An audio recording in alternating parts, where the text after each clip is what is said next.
Ya. Bismillahirrahmanirrahim. Assalamualaikum warahmatullahi wabarakatuh. Waalaikumsalam warahmatullahi wabarakatuh. Pertama-tama marilah kita mengucapkan puji dan syukur kehadirat Allah Subhanahu wa taala yang telah memberikan nikmat sehat kepada kita sehingga kita bisa berkumpul bersama di ruang meeting ini dalam acara sesi mendengarkan penyampaian dari diseminasi aksi nyata oleh Bu Maria Ulfa.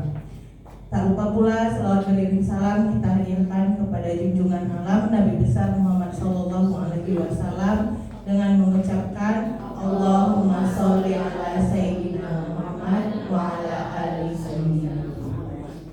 Pertama-tama yang saya hormati Ibu Wakil Pimpinan ke Mem-Ais dan Mem-Rita dan juga Ustadz Bastomi, dan yang saya hormati asatidz semuanya.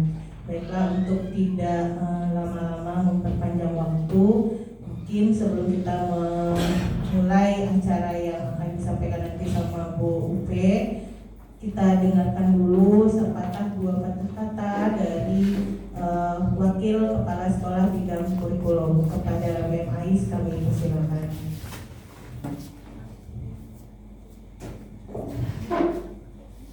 Terima kasih Bu Lina. Bismillahirrahmanirrahim. Assalamualaikum warahmatullahi wabarakatuh. Waalaikumsalam warahmatullahi wabarakatuh. Alhamdulillahirrahmanirrahim. Bersyukur kita kepada Allah. Salawat dan salam kita kirimkan kepada junjungan kita Nabi Muhammad SAW dengan ucapan Allahumma sholli ala Muhammad wa ala ali Muhammad. Yang terhormat seluruh asatidz wakil pimpinan yang hadir, kemudian seluruh asatidz, guru, mata pelajaran, dan seluruh anggota komunitas belajar yang ada di SMP Islam As-Sofa.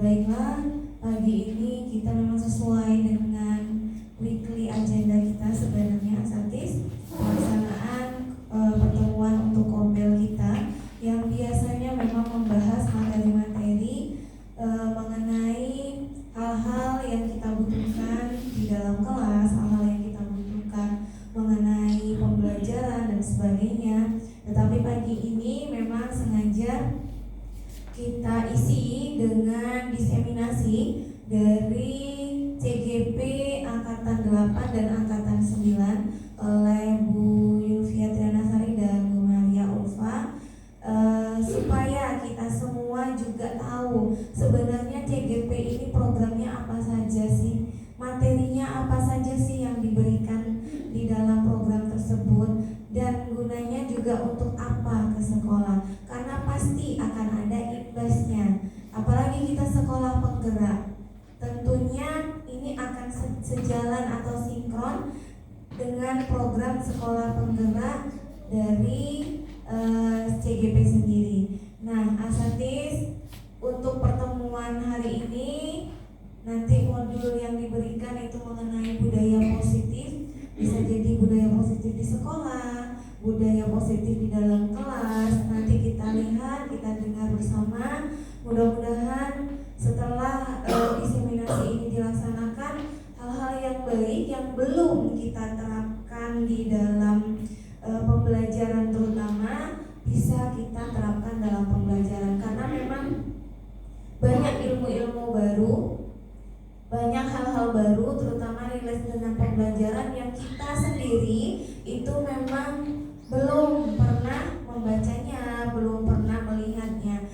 Jadi asatidz, dari sini, dari diseminasi ini memang diharapkan apa yang didapat oleh CGP di dalam program tersebut bisa ditularkan oleh kita bersama dan menjadi pembelajaran untuk kita bersama. Jadi melalui CGP yang ikut di dalam program tersebut secara tidak langsung itu memberikan manfaat atau berdampak positif yang baik buat kita. Baik asatidz, selamat mengikuti diseminasi. Terima kasih untuk kehadiran hari ini. Yang bisa lanjut nanti untuk jam pertama dan kedua dipersilakan dengan sangat. Tetapi jika memang harus mengajar juga is okay, karena memang the most important thing is our classroom and day. So let's try to speak up with your students. Maybe a little bit in the opening class when you asking your students, and then make some habits with our students whether they want to go to toilet or somewhere. They ask permission by using English. Okay, let's make it as our habit. Thank you so much. Assalamualaikum warahmatullahi wabarakatuh.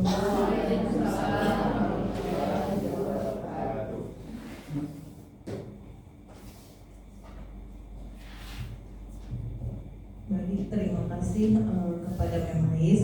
Acara selanjutnya adalah diseminasi aksi nyata modul 1.4 mengenai budaya positif yang akan disampaikan oleh guru penggerak kita, calon guru penggerak angkatan 9. Kepada Bu Maria Ulfa kami persilakan.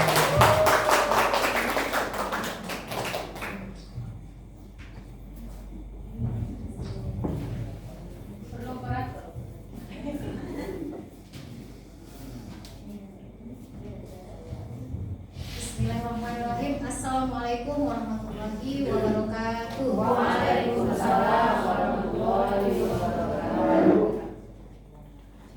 Puji syukur kehadirat Allah Subhanahu wa taala atas rahmat, atas nikmat sehatnya, atas nikmat waktunya yang masih bisa kita nikmati sampai pagi hari ini, sehingga kita masih bisa berkumpul bersama di ruangan meeting ini dalam kegiatan mengikuti diseminasi aksi nyata pada modul 1.4 tentang budaya positif ini. Salawat beriring salam kita sampaikan untuk Nabi besar Muhammad SAW dengan mengucapkan Allahumma sholli ala sayyidina Muhammad wa ala ali sayyidina Muhammad, semoga kita senantiasa mendapatkan syafaatnya. Bapak dan Ibu, teman-teman sekalian, rekan sejawat yang saya sayangi, terima kasih banyak atas waktunya pada pagi hari ini.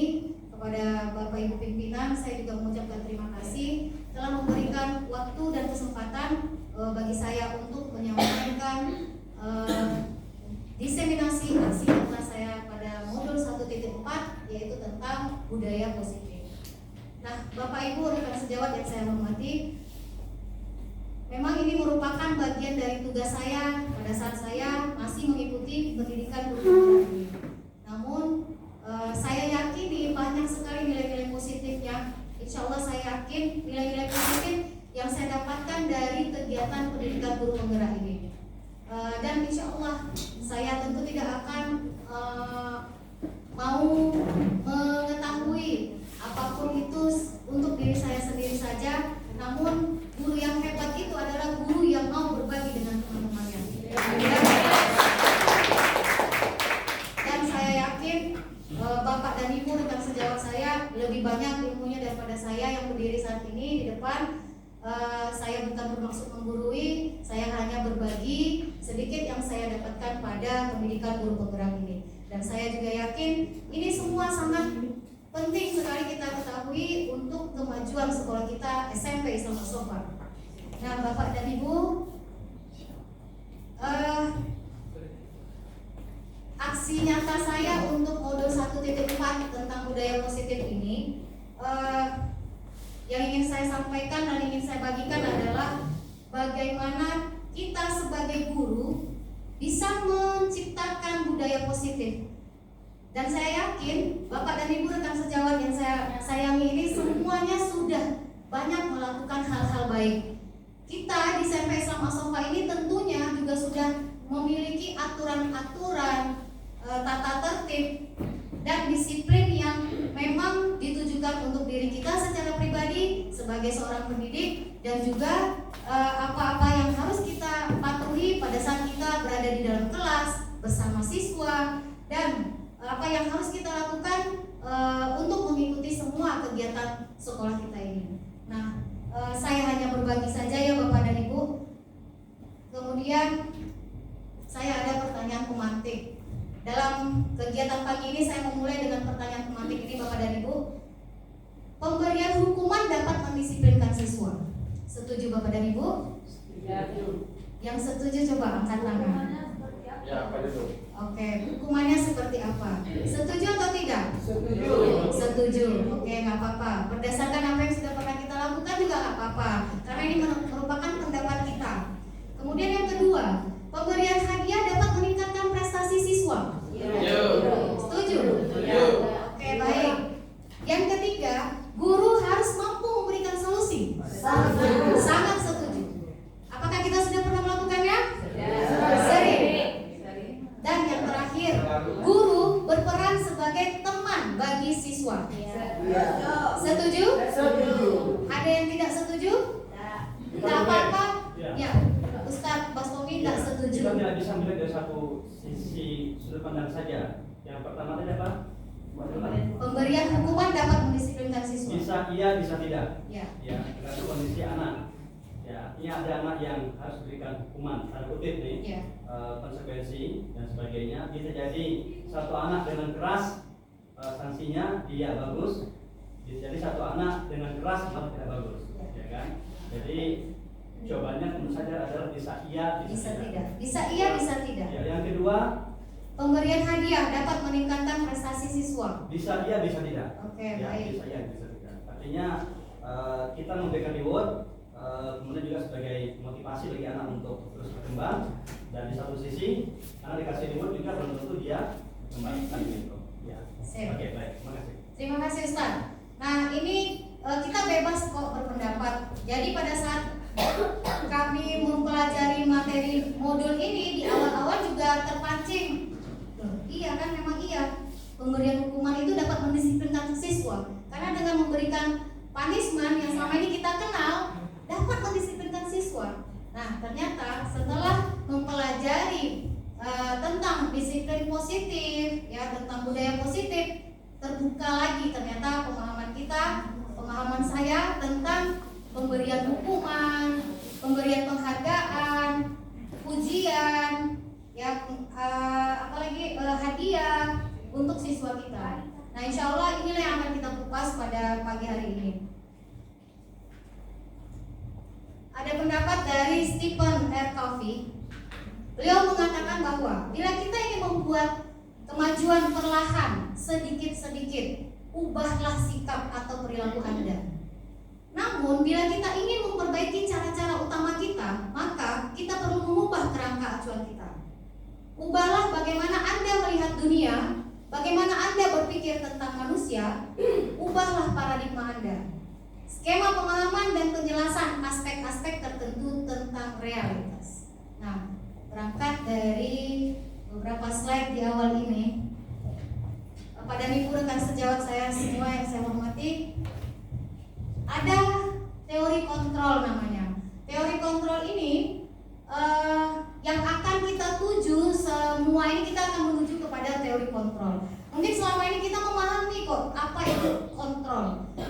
Kontrol diri misalnya ya Bapak dan Ibu. Contoh, saya ada permainan lah, sebuah permainan nih. Bapak dan Ibu silakan genggamkan tangan dan Bapak dan Ibu masing-masing, satu tangan saja. Masing-masingnya menggenggam sekuat-kuatnya. Bapak dan Ibu boleh mau berusaha membuka genggaman tangan ini. Bapak dan Ibu boleh bersama temannya, boleh sendiri saja. Bagaimanapun caranya, anggaplah genggaman tangan Bapak dan Ibu ini adalah sesuatu yang sangat berharga. Sangat berharga dalam hidup Bapak dan Ibu. Ketika Bapak dan Ibu ingin membukanya, Bapak dan Ibu boleh mau membukanya atau tidak mau membukanya. Itu tergantung kontrol diri kita. Silakan Bapak dan Ibu membukanya. Apakah Bapak dan Ibu mau membukanya atau tidak? Coba sekarang Bapak dan Ibu buka. Berusaha untuk membukanya. Atau membuka punya teman. Bukalah. Ayolah buka. Tolonglah buka. Please lah, bukalah. Kita mau pertahankan nih. Ya, jadi oke, terima kasih Bapak dan Ibu. Cobalah buka. Ini merupakan salah satu permainan yang kami pahami dalam materi modul ini tentang kontrol diri. Jadi, apa yang kita lakukan itu merupakan kontrol diri kita sendiri. Kita ini dikontrol oleh diri kita sendiri. Apakah kita berpikir orang lain bisa mengontrol diri kita? Atau kita bisa mengontrol orang lain? Selama ini mungkin ada ya pemikiran-pemikiran seperti itu. Saya bisa mengontrol murid saya nih. saya bisa membuat dia berubah. Atau murid ini berpikiran, saya mau melakukan perubahan karena bapak itu baik sama saya. Saya mau mematuhi peraturan sekolah karena mem itu baik sama saya.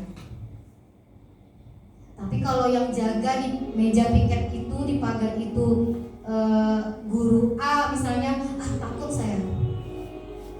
Tapi kalau yang dia sukai gurunya, dia bisa dengan berani aja lewat. Kenapa antum terlambat? Ya, tadi terlambat bangun, Bu. Kenapa antum terlambat? Terlambat, Bu, macet, Bu. Saya tadi naik Grab, Bu, naik Gojek, Bu. Gojeknya lama datang, Bu.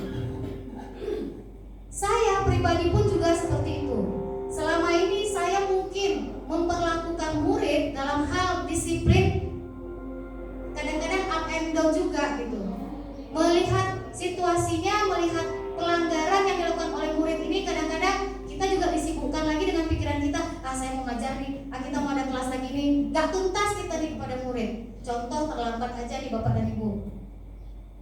Bapak dan Ibu yang sudah melakukan hal tegas, disiplin, bagus memang.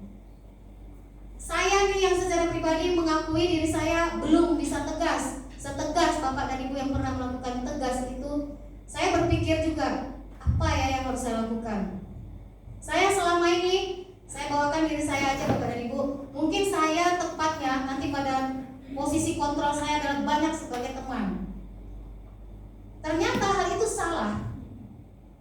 Nah, bagaimana posisi Bapak dan Ibu ketika membawakan posisi sebagai penghukum? Antum terlambat, sini.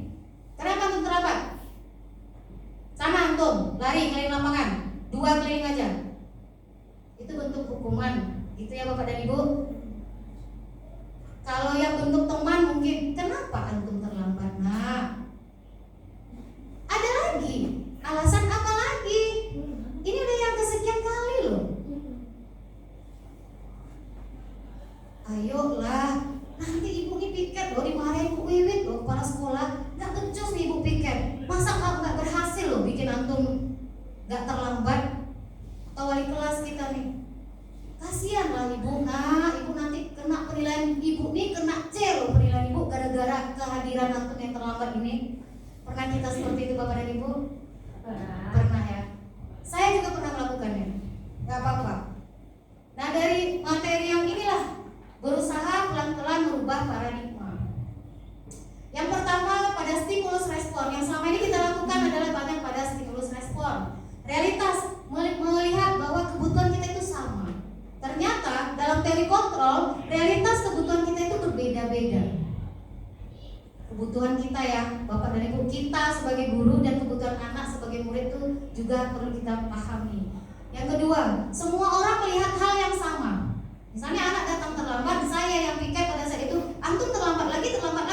Apalagi alasannya?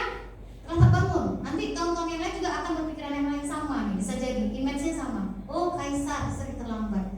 Udahlah alasannya udah itu aja. Ternyata setiap orang itu memiliki gambaran yang berbeda. Yang ketiga, kita itu mencoba mengubah orang agar berpandangan sama dengan kita. Ini hal yang paling sulit rasa menurut saya. Kemudian kita, yang teori kontrolnya ini, kita berusaha memahami pandangan orang lain tentang dunia. Gak bisa kita melihat orang lain. Kita membuat sesuatu, kita ingin orang lain itu berpandangan yang sama dengan kita. Rasanya itu mustahil. Bisa mungkin kita lakukan perlahan-lahan, tapi gak tahu kita hasilnya, baik atau tidak. Yang keempat, perilaku buruk dilihat sebagai suatu kesalahan. Benar ya Bapak Ibu, selama ini perilaku buruk dinilai sebagai suatu kesalahan ya. Ternyata semua perilaku itu memiliki tujuan. Kaisar terlambat datang ke sekolah punya tujuannya. Anak kita gak mau masukkan baju ke dalam, mau merapikan pakaian, itu ada tujuannya. Kita datang terlambat ke sekolah ada tujuannya. Saya datang terlambat ke sekolah ada tujuan saya. Ternyata setelah saya pahami. Dan yang berikutnya, orang lain itu bisa mengontrol saya. Padahal hanya Anda yang bisa mengontrol diri Anda sendiri. Hanya kita yang bisa mengontrol mengontrol diri kita sendiri. Saya bisa mengontrol orang lain. Anda tidak bisa mengontrol orang lain. Kita nggak bisa mengontrol orang lain. Lalu apa yang bisa kita lakukan? Nanti kita lihat. Pemaksaan ada pada saat bujukan gagal. Tolong anak, ayo anak, tolong ya. Tidak bisa juga antum, tidak terlambat lagi. Besok nanti kita paksa. Oke, sekarang antum lari dari lapangan, pergi ke halaman, atau pungut sampah. Tak usah ikut pelajaran ibu, berdiri yang berdiri di luar. Misalnya, ternyata kolaborasi dan konsensus bisa menciptakan hal-hal yang baru. Dan terakhir, model berpikir menang kalah. Ketika kita bisa memaksa sesuatu kepada orang lain, atau kita bisa mengontrol orang lain yang menurut kita bisa kita kontrol, ternyata kita berpikir menang dan mereka kalah. Dalam teori kontrol ternyata solusinya win-win solution. Menang. Kita bisa, anak murid kita juga bisa. Kita bisa mencari solusinya, anak murid kita bisa memperbaiki kesalahannya. Itu yang pada teori kontrol diri ini Bapak dan Ibu. Nah, konsep inti dalam budaya positif itu ada 1, 2, 3, 4, 5, 6 item. Konsep inti dalam budaya positif itu yang pertama adalah disiplin positif. Yang kedua, ada motivasi perilaku manusia. Di sini ada hukuman dan penghargaan. Yang ketiga adalah keyakinan kelas. Yang keempat, kebutuhan dasar manusia dan dunia berkualitas. Yang kelima, 5 posisi kontrol seorang guru. Yang keenam, segitiga restitusi. Oke, Bapak dan Ibu. Yang pertama saya coba sampaikan tentang disiplin positif. Disiplin ini seringkali kita hubungkan dengan apa ya Bapak dan Ibu? Tata tertib, peraturan. Itu ya, kalau kita bicara disiplin berarti erat kaitannya dengan tata tertib, peraturan, ada kesalahan, ada pelanggaran. Nah, ternyata disiplin positif itu adalah disiplin diri yang berasal dari motivasi internal dari dalam diri kita sendiri. Kita mau mematuhi suatu aturan itu datang dari dalam diri kita sendiri, bukan karena adanya penghargaan atau karena kita takut. Kita menghindari ketidaknyamanan. Oh, nggak bisa saya datang terlambat nih. Nanti nilai saya jadi C atau nilai saya jelek, penilaian saya nanti. Saya harus datang tepat waktu terus. Karena ada sesuatu yang kita harapkan, ada menghindari ketidaknyamanan. Kalau ingin mendapatkan penghargaan, begitu juga dengan anak murid. Masukkan bajunya nak, antum nggak bisa lagi nggak rapi kayak gini, ya Bu. Kalau antum rapi, nanti antum ibu bisa nilai nih sikap antum, sikap sosial antum ini baik, bagus. Itu penghargaan menurut murid. Sama seperti kita. Nah, yang ketiga, disiplin positif itu dapat menumbuhkan kesadaran diri pada anak dengan nilai-nilai kebajikan, bukan karena paksaan atau penghargaan ataupun hukuman. Kita bisa memaksa nggak Kaisar itu nggak terlambat? Kita paksa dia untuk nggak terlambat, datang mungkin dia 2 hari ya, kan Pak Denny? Besoknya dia buat lagi, terlambat lagi dia, karena kita memaksa dia. Baru saja kemarin kejadian di Semen 4 pada saat jam pelajaran saya, Kaisar lagi. Dengan adanya materi ini yang sudah saya pahami, saya mencoba melakukan hal ini kepada anak-anak murid. Berhasilnya ya belum maksimal, tetapi saya mencoba. Yang penting saya mencoba, kan saya ingin tahu, membuktikan juga gitu. Apa yang salah selama ini dari diri kita gitu. Saya sebagai teman, sebagai pemantau, sebagai penghukum, apa nggak berhasil juga? Ternyata sebagai posisi yang terbaik juga belum menunjukkan hasil yang maksimal. Berikutnya, makna disiplin positif menurut Dian Gosen dan Ki Hajar Dewantara. Nah, Ki Hajar Dewantara ini sangat banyak dan banyak sekali pengaruhnya dalam penumbukan pendidikan karakter Indonesia. Bapak dan Ibu, menurut Dian Gosen dan KHD, disiplin sebagai bentuk kontrol diri, yaitu belajar untuk kontrol diri agar dapat mencapai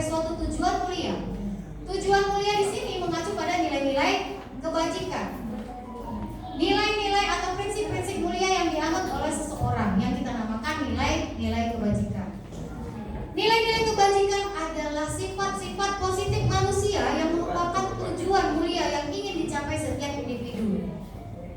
Saya datang terlambat ya mem, saya jujur sama Mem Ais. Tadi ban bocor mem, atau mem badan kurang enak tadi mem, saya datang izin terlambat mem. Saya jujur sama Mem Ais. Tapi dalam diri saya tanamkan juga, mungkin saya izin terlambat, terus saya juga pengen datang tepat waktu, saya juga pengen datang yang gak terlambat. Tapi pada saat yang memang benar-benar terjadi hal itu ya apa boleh buat. Nilai-nilai kebajikan, Bapak dan Ibu, nilai-nilai kebajikan ini yang kita jadikan patokan tuh banyak sebenarnya. Kita nggak bisa berpedoman hanya pada profil pelajar Pancasila saja, tetapi banyak sumbernya. Profil pelajar Pancasila ada 6: beriman, bertakwa, berakhlak mulia, mandiri, bernalar kritis, berkebinekaan global, bergotong royong dan kreatif. Ini pada profil pelajar Pancasila. Banyak hal lain juga yang bisa kita lihat. Nilai-nilai kebajikan dari 9 pilar karakter Indonesian Heritage Foundation: cinta Tuhan, kemandirian tanggung jawab, kejujuran, diplomatis, hormat dan santun, dermawan, suka menolong dan gotong royong, percaya diri, kreatif, bekerja keras, kepemimpinan dan keadilan, baik dan rendah hati, toleransi, kedamaian, kesatuan. Banyak Bapak dan Ibu, bahkan keselamatan juga masuk dalam nilai kebajikan, keamanan juga masuk dalam nilai kebajikan, kebersihan masuk dalam nilai kebajikan. Saya memahami bahwa makna disiplin menurut Ki Hajar Dewantara yang menyatakan bahwa untuk mencapai kemerdekaan dalam konteks pendidikan saat ini, maka syarat utamanya adalah harus adanya disiplin positif, disiplin yang kuat. Tidak apa-apa Bapak dan Ibu yang mengajar, silakan. Ya. Disiplin yang kuat ini yang dimaksud adalah disiplin diri kita yang memiliki motivasi internal, bukan motivasi eksternal. Jadi disiplin diri yang kuat yang berasal dari dalam diri kita sendiri, bukan dari orang lain, internal.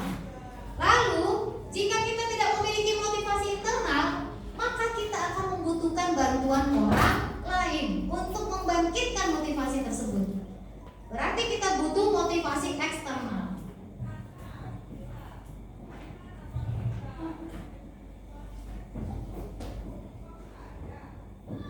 Sebelum saya melanjutkan pada video ini, saya sudah beberapa hal saya coba lakukan di dalam kelas saya sendiri.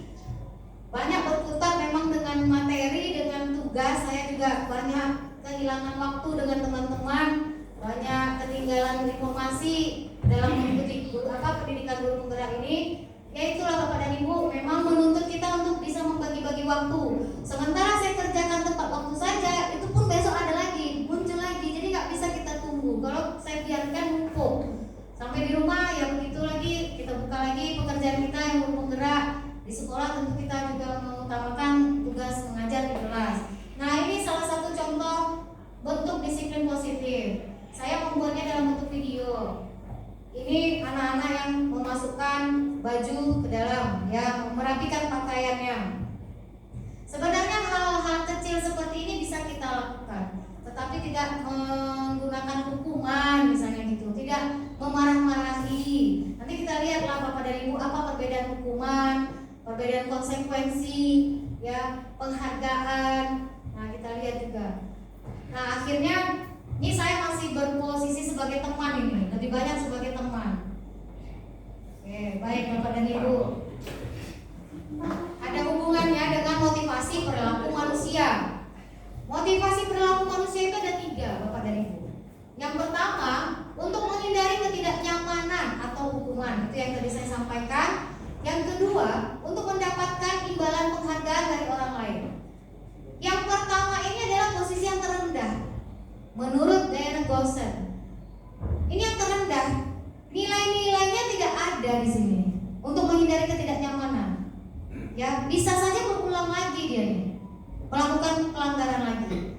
Yang kedua ini nomor 2 di atas yang terendah lah, untuk mendapatkan imbalan atau penghargaan dari orang lain. Berarti kita hanya melakukan sesuatu karena ingin mendapatkan penghargaan, bukan datang dari dalam diri kita sendiri. Yang ketiga inilah yang harusnya kita lakukan, yaitu untuk menjadi orang yang mereka inginkan dan menghargai diri sendiri dengan nilai-nilai yang mereka percaya. Mereka ini maksudnya kita, ya, yang ingin kita lakukan, nilai-nilai apa yang kita tuju. Tujuan kita pasti ada melakukan sesuatu. Motivasi internal yang dimaksud adalah bisa menjadikan orang yang mereka inginkan dan menghargai diri sendiri dengan nilai yang mereka percaya, yang kita percaya. Lalu kita harus pelan-pelan menghindari hukuman dan pemberian penghargaan berlebihan agar meminimalisir motivasi eksternal dalam diri murid. Sebenarnya tujuannya dalam penerapan disiplin positif ini adalah pada bagian ini nih, Bapak dan Ibu. Ketika kita ingin mendisiplinkan murid kita, maka kita akan berusaha untuk bagaimana kita gali motivasi internalnya. Kita nih sebagai gurunya, pada saat terjadi pelanggaran, kita mungkin masih bersifat sebagai pengaruh yang dapat memberikan motivasi kepada anak murid kita. Pelan-pelan kita ubah itu semua, maka kita harus bisa membuat murid kita ini menggali sendiri apa tujuan antum melakukan itu. Kalau ibu nggak kasih penghargaan, kalau ibu nggak kasih hadiah, antum mau nggak melakukannya? Nggak, Bu. Oh ya udah, ibu nggak kasih antum hadiah lagi, nggak apa-apa. Nggak apa-apa. Ibu lihat aja sampai di mana antum mau mematuhi peraturan ini. Nggak perlu lagi kita kasih hukuman, nggak perlu lagi kita kasih penghargaan, tapi dengan cara yang lain. Nah, dia akan menyambung saling berkaitan ya Bapak Ibu dan Ibu. Menyambung posisi kontrol seorang guru. Pada saat kita ingin menerapkan disiplin, membuat murid kita mematuhi peraturan, kita harus tahu dulu di mana posisi kita. Seperti apa posisi kita? Posisi seorang guru itu sebagai penghukum. Yang kedua, sebagai pembuat rasa bersalah. Yang ketiga, sebagai teman. Yang keempat, sebagai pemantau. Dan yang kelima, sebagai manajer. Yang bagian mana kita selama ini berada, Bapak dan Ibu? Semuanya. Ada semuanya.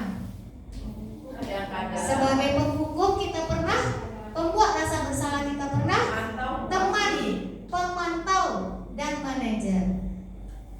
Penghukum itu jelas ya, hukuman itu tiba-tiba. Pada saat itu nampak pelanggaran, saat itu terucap kata-kata dari mulut kita. Betul nggak Bapak dan Ibu? Tidak ada kesepakatan. Beda dengan konsekuensi. Konsekuensi setelah kita membuat kesepakatan, kita terapkan itu kepada anak murid kita, itu namanya konsekuensi. Menghukum ya seperti tadi. Sini antum, kok pakai sepatu warna putih? Antum nggak tahu peraturan kita? Buka sepatu antum. Antum nggak pakai sepatu ke atas. Ibu tahan sepatunya. Itu hukuman. Kalau sebagai pembuat rasa bersalah, sini dulu. Kok pakai sepatu warna putih? Antum nggak tahu peraturan kita? Tolonglah nak.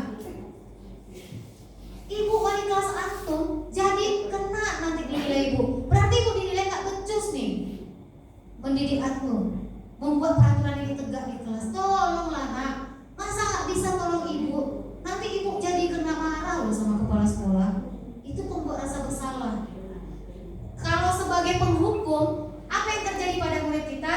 Murid bisa jadi melakukan hal yang sama lagi, karena tidak ada efeknya. Karena murid merasa itu biasa itu dihukum, nanti nggak apa-apa, nanti ngelakuin lagi aja.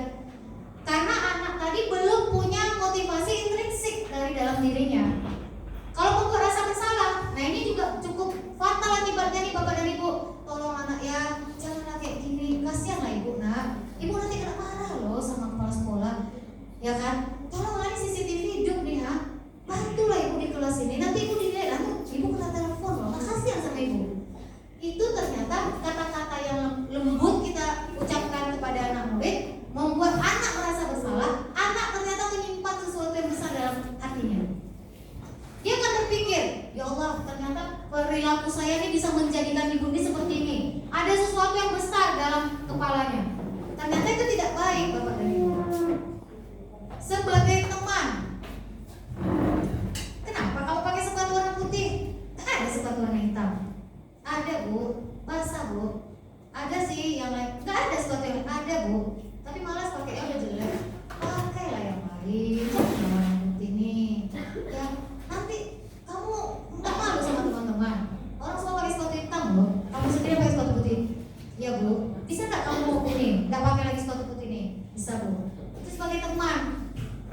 kita yang diharapkannya. Besok kalau ada pelanggaran lagi, kita lagi yang diharapkannya untuk menangani permasalahannya. Atau dia terlambat, dia mengharapkan kita berada di pintu depan itu untuk menyetop, karena kita memperlakukan dia sebagai teman. Ada rasa ketergantungan. Gak buat tugas nih, mana PR tuh? Aduh, ini udah kali kedua nih, kali ketiga. Masa gak bikin PR lagi? Ya Bu, buat PR ya. Besok Ibu gak mau lagi ya nak. Terus sebagai teman juga itu udah Bapak dan Ibu. Berikutnya sebagai pemantau. Beda tipis dengan sebagai teman. Sebagai pemantau ini dia, ya, sini sepatu putih. Ibu ambil. So nggak usah lagi pakai sepatu putih nih, pakai sepatu hitam. Ya. Jadi ada kata-kata, pengucapan-pengucapan yang kita lakukan itu yang membuat hati mereka, diri mereka itu mau melakukan lagi atau tidak. Sebagai manajer, ini saya tunjukkan ke videonya aja langsung ya Bapak dan Ibu. Nah ini dia tadi tentang hukuman. Hukuman itu bersifat tidak terencana atau tiba-tiba. Anak atau murid tidak tahu apa yang akan terjadi dan tidak dilibatkan. Tidak dilibatkan ini maksudnya tidak dibuat kesepakatan. Kalau saya melakukan pelanggaran, saya mendapatkan sanksi apa? Tidak dilibatkan anak. Hukuman bersifat satu arah. Dari pihak guru yang memberikan dan murid hanya menerima suatu hukuman tanpa melalui suatu kesepakatan atau pengarahan dari pihak guru, baik sebelum atau sesudahnya. Hukuman yang diberikan ini bisa berupa fisik maupun psikis. Murid atau anak disakiti oleh suatu perbuatan atau kata-kata yang tidak melalui kesepakatan sebelumnya. Nah itu tadi yang hukuman, contohnya ya Bapak dan Ibu, yang tidak terencana. Arti contohnya terlambat kamu ya, lari ke lapangan, itu hukuman. Kalau konsekuensi ini sudah terencana atau sudah disepakati, sudah dibahas dan disetujui oleh murid dan guru. Umumnya bentuk-bentuk konsekuensi ini dibuat oleh pihak guru atau sekolah dan murid sudah mengetahui sebelumnya konsekuensi yang akan diterima apabila ada pelanggaran. Pada konsekuensi, murid tetap dibuat tidak nyaman untuk jangka waktu pendek. Konsekuensi ini biasanya diberikan berdasarkan suatu data yang umumnya dapat diukur. Misalnya setelah 3 kali tugasnya tidak diselesaikan, ya Bapak dan Ibu, pada batas waktu yang diberikan, atau murid melakukan kegiatan di luar kegiatan pembelajaran, misalnya ngobrol, maka murid tersebut dapat kehilangan waktu bermain. Contoh, dia nggak buat tugas. Bu Nispi sudah buat kesepakatan dengan anak-anak di kelas. Bu Nispi buat kesepakatan dari awal mulai pembelajaran. Bu Nispi bilang, kalau sama Ibu tidak buat PR antum, nggak buat mengumpulkan PR, tidak buat tugas antum, maka antum tidak boleh istirahat. Antum wajib kerjakan pada jam istirahat itu. Itu namanya konsekuensi. Jam pelajaran PJOK misalnya, terlambat dia datang ke lapangan, konsekuensi kita udah jelas kan? Anak ini pun udah tahu dia konsekuensinya. Iya Bu, nanti saya pas jam istirahat saya kerjakan ya Bu. Pak, iya Pak, saya nanti lari di lapangan 2 kali ya Pak, karena saya terlambat 10 menit. Itu contoh konsekuensi. Posisi kontrol seorang guru yang diinginkan dari budaya positif ini adalah sebagai manajer. Ternyata posisi kontrol seorang guru sebagai manajer, posisi di mana guru berbuat sesuatu bersama dengan murid, mempersilahkan murid mempertanggungjawabkan perilakunya, mendukung murid agar dapat menemukan solusi atas permasalahannya sendiri, mengacu kepada restitusi yang dapat menjadikan murid kita seorang manajer bagi dirinya sendiri. Murid diajak untuk menganalisis kebutuhan dirinya maupun kebutuhan orang lain. Dia buat kesalahan. Ini kesalahannya nih. Video. Oke.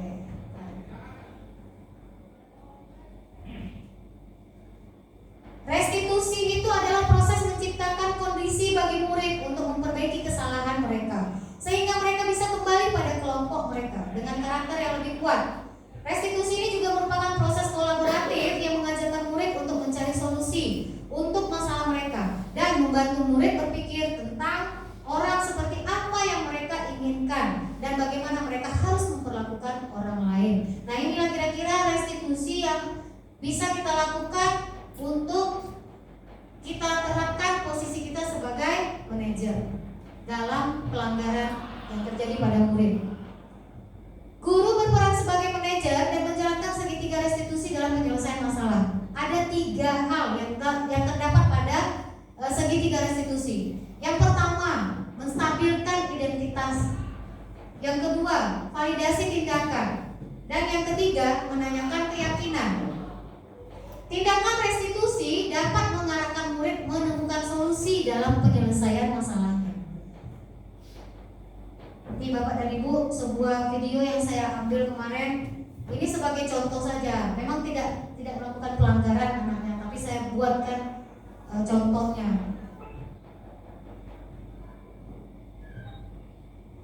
Oke, saya coba jelaskan aja dari video tersebut.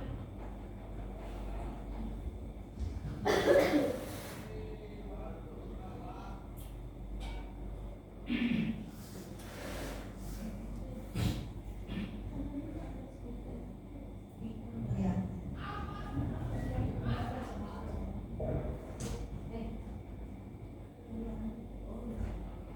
Apa-apalah. Jadi dalam video restitusi ini saya jelaskan aja. Saya panggil si murid. Ini saya, ini murid.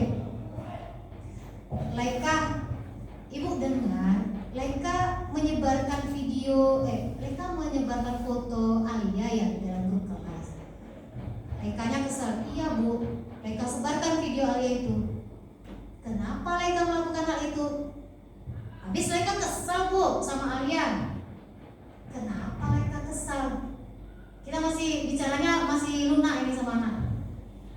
Habisnya Alia bilangin ke teman-teman semua di kelas kalau Laika ini ketua kelas yang tidak becus. Kesal Laika Bu. Terus Laika sebarkan foto si Alia itu di grup. Saya bilang, ini contoh restitusi nih Bapak dan Ibu. Laika boleh kesal, nak. Laika boleh marah.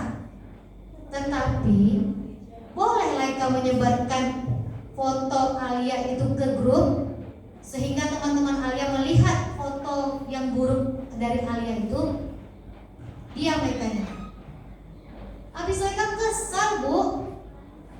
Oke, semua orang pasti kesal, punya marah juga ke orang lain ketika diperlakukan seperti itu. Ada kata-kata yang menstabilkan identitasnya.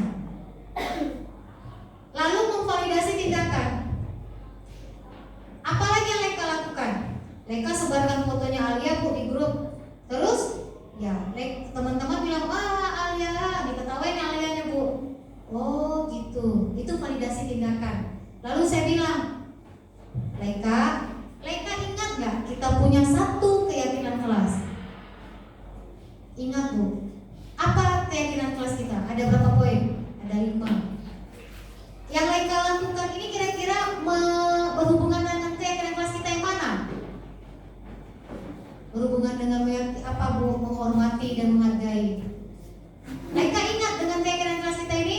Ingat Bu. Laika yakin tidak dengan keyakinan kelas itu? Menghargai dan saling menghormati. Yakin Bu?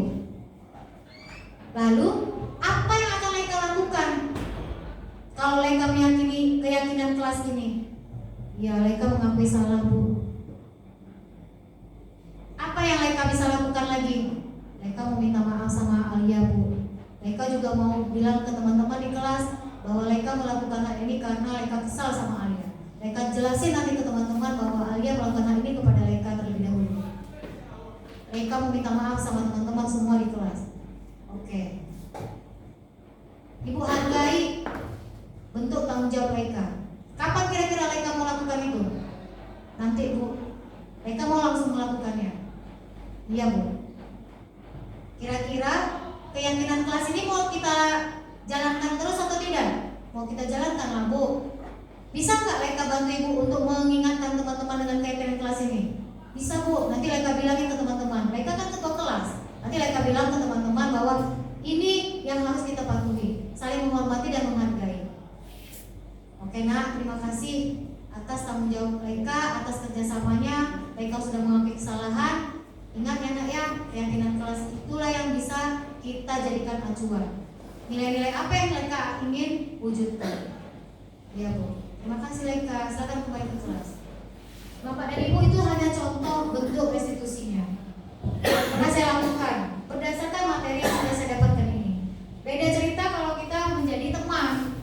Jadi restitusi ini memang saya pahami betul bahwa dengan adanya restitusi ini kita bisa mencari kesalahan murid.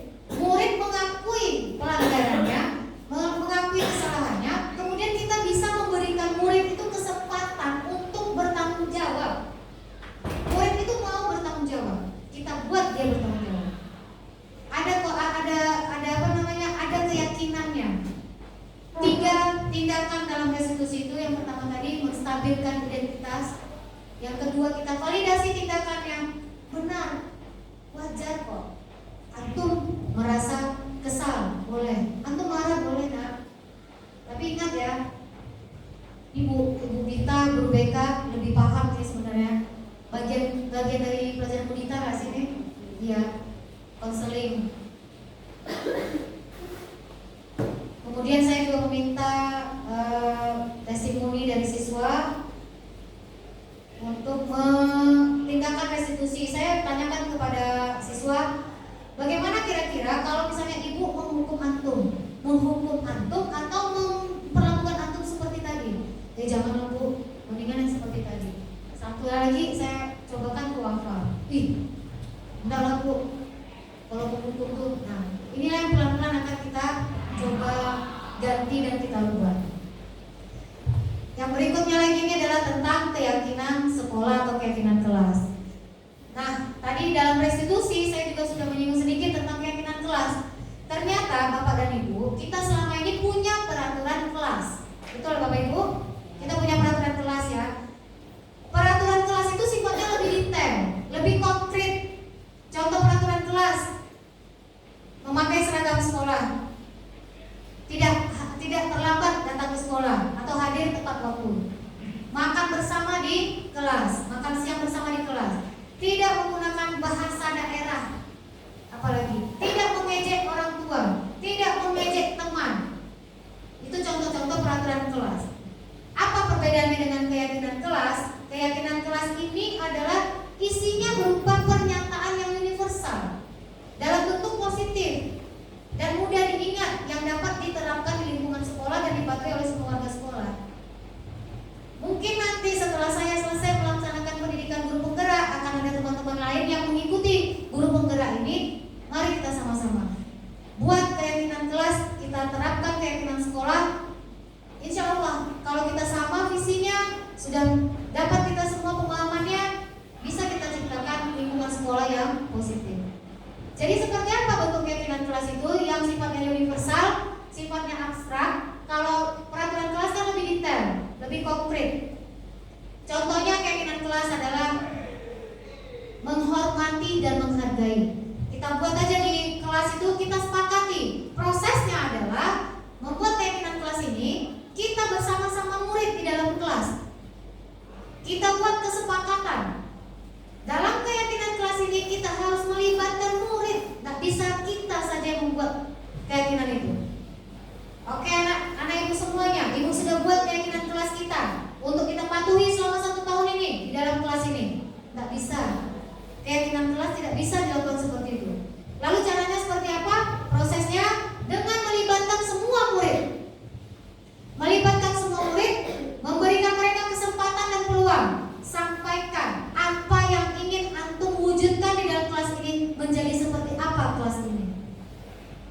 Saya nggak mau lagi Bu, teman-teman yang ngejek-ngejek. Nah ini kedapatan kemarin pada saat saya di kelas 71 membuat keyakinan kelas ini. Saya tuh pengen Bu, teman-teman nggak usah ngejek-ngejek lagi. Ada yang nyebut lagi, kebetulan 71 itu memang banyak yang kritis, vokal.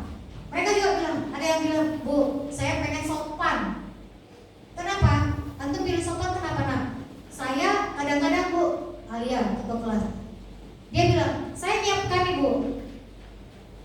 Udahlah, hargailah. Aku udah nyiapkan nih, guru dari depan nih. Kadang-kadang saya nggak perlu suara keras Bu, teriak-teriakan teman. Saya pengen sopan santun. Oke. Saya kasih mereka kartu kecil, mereka tulis semuanya. Antum tulis semuanya sesuai pendapat antum sendiri. Lalu saya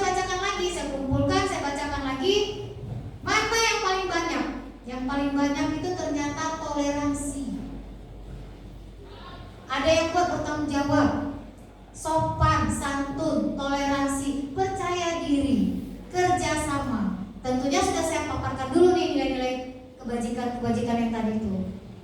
Saya tanyakan, yang buat tanggung jawab? Saya pengen Bu bertanggung jawab. Oh iya, berarti bertanggung jawab seperti apa contohnya? Mengerjakan piket. Berarti antum tidak boleh lagi ya tidak mengerjakan piket? Ya Bu. Percaya diri, saya tanyakan. Kebetulan hanya satu yang membuat percaya diri, Bima. Saya tanya sama Bima, Bima mengapa buat percaya diri nak? Karena saya masih lihat Bu, kalau yang disuruh tampil ke depan masih ada yang malu-malu dan gugup-gugup. Saya sangat menghargai apapun yang disampaikan oleh anak-anak tadi di dalam kelas, saya kumpulkan, lalu kita curah pendapat lah dengan anak. Baik nak, akhirnya dari semua yang banyak ini kita ambil 5 saja keyakinan kelas kita. Dan alhamdulillah sudah kita patenkan. Nanti kita tinggal pajang di kelas. Ini proses keyakinan sekolah atau keyakinan kelas yang saya sudah mulai dari keyakinan kelas. Saya lihat juga dari kelas Bu Nispi dan Bu Rina ada keyakinan kelas. Mudah-mudahan ini terwujud ya, di semua kelas ada keyakinan kelas. Baik, Bapak dan Ibu, ini sudah masuk sesi-sesi terakhir. Restitusi sudah, keyakinan kelas sudah, disiplin positifnya sudah. Nah, dari yang sudah saya lakukan ini, disiplin positif, konsep-konsep inti yang dalam budaya positif ini saya lakukan di kelas, tempat saya mengajar, kelas tempat saya menjadi wali kelas, saya menjadi termotivasi Bapak dan Ibu untuk terus melakukan perubahan-perubahan, serta saya memperbaiki diri sesuai dengan budaya positif yang telah saya pelajari dan hal-hal baik yang telah ada di sekolah saya ini. Karena saya yakini sekolah kita ini sekolah yang bagus, sekolah kita ini dipandang orang di luar sana sekolah yang good, keren, luar biasa, fasilitas semuanya lengkap, prasarana tidak ada yang tersedia. Tinggal kita lagi memanfaatkan fasilitas tersebut untuk mau melakukan perubahan-perubahan yang baik, perubahan-perubahan yang positif. Ini true, ya, truly, deeply dari hati yang paling dalam. Benar-benar ketika mempelajari materi ini, ternyata saya menampar diri saya sendiri. Karena tanyakan ke Bu Rina yang sudah duluan daripada saya, kami setiap kali ada modul ada refleksi Bapak dan Ibu. Refleksi itu nggak boleh dibuat main-main juga. Karena saya berpikir membuat refleksi itu kalau hanya kata-kata saja saya mainkan mudah sekali, ketik aja banyak-banyak. Tapi kalau refleksi ini saya buat terus saya tidak lakukan, percuma aja rasanya. Dengan pengorbanan waktu, tenaga yang sudah kita buat dalam menjalani pendidikan guru penggerak ini, menurut saya ini hal yang tidak mungkin disia-siakan. Kemudian sebelum mempelajari modul ini, posisi kontrol yang saya lakukan terhadap murid adalah sebagai pemantau dan teman. Perasaan saya merasa murid tidak banyak perubahannya. Masih ada juga murid yang melakukan pelanggaran yang sama. Setelah mempelajari modul ini, saya melakukan posisi kontrol sebagai manajer. Dan perasaan saya sangat puas karena melihat murid dapat menemukan solusi dari permasalahannya dan murid dapat bertanggung jawab. Ini juga truly deeply dari hati yang paling dalam. Apakah pernah kita melakukan atau mempraktekkan posisi manajer sebelum saya mempelajari modul ini? Pernah. Saya yakin Bapak dan Ibu juga pernah mempraktekkannya. Tetapi saya secara pribadi belum memenuhi 3 tindakan tadi: menstabilkan identitas, memvalidasi tindakan, menanyakan keyakinan. Saya hanya melakukan stabilkan identitas dengan kalimat-kalimat, setiap orang pernah melakukan kesalahan nak, Ibu paham. Atau dengan kalimat, ya nak, karena tidak ada manusia yang sempurna di dunia ini. Itu kalimat-kalimat menstabilkan identitas. Tapi validasi tindakan, menanyakan keyakinan sehingga anak mendapatkan solusi dari kesalahannya belum saya lakukan. Nah, menurut saya hal yang sangat penting dalam penerapan budaya positif ini adalah pentingnya kita melakukan kolaborasi dengan orang tua. Makanya pada kesempatan ini kebetulan tugas aksi nyata ini harus berbagi dengan rekan sejawat, dan ini akan di-share di YouTube dan di-share di PMM kita masing-masing. Maka ini kita perlu buat dengan kesadaran kita sendiri. Nah, kita perlu juga bekerja sama dengan orang tua Bapak dan Ibu agar orang tua juga mengetahui apa yang sudah kita lakukan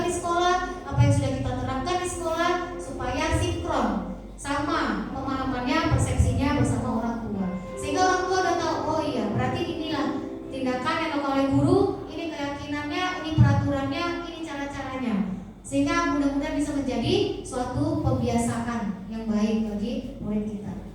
Baik Bapak dan Ibu, itu saja yang bisa saya sampaikan materi pada budaya positif modul 1.4 yang menjadi tugas saya aksi nyata dalam modul 1.4 ini. Apabila ada pertanyaan Bapak dan Ibu, ada yang mau bertanya kira-kira? Ada yang mau bertanya Bapak dan Ibu?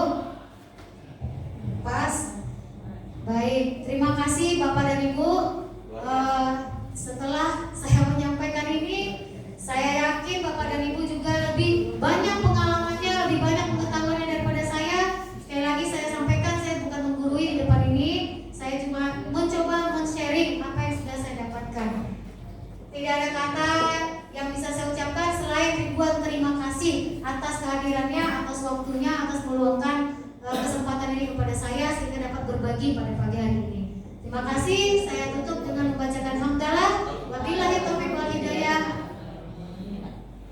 Assalamualaikum warahmatullahi wabarakatuh.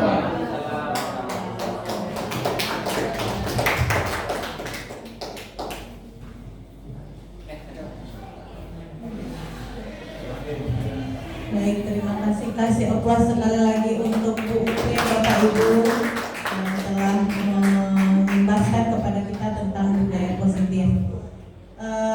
Mungkin untuk tidak, ini ya mungkin Bapak Ibu masih ada kerjaan yang lain, kesibukan yang lain, maka untuk hari ini kita akhiri saja diseminasi aksi nyata dari penyampaian Ibu Maria Ulfa. Akhir kata, saya ucapkan terima kasih kepada Bapak Ibu atas kehadirannya semua. Bila ada kata saya yang salah, saya mohon maaf. Assalamualaikum warahmatullahi wabarakatuh. Bapak Ibu, kita boleh minta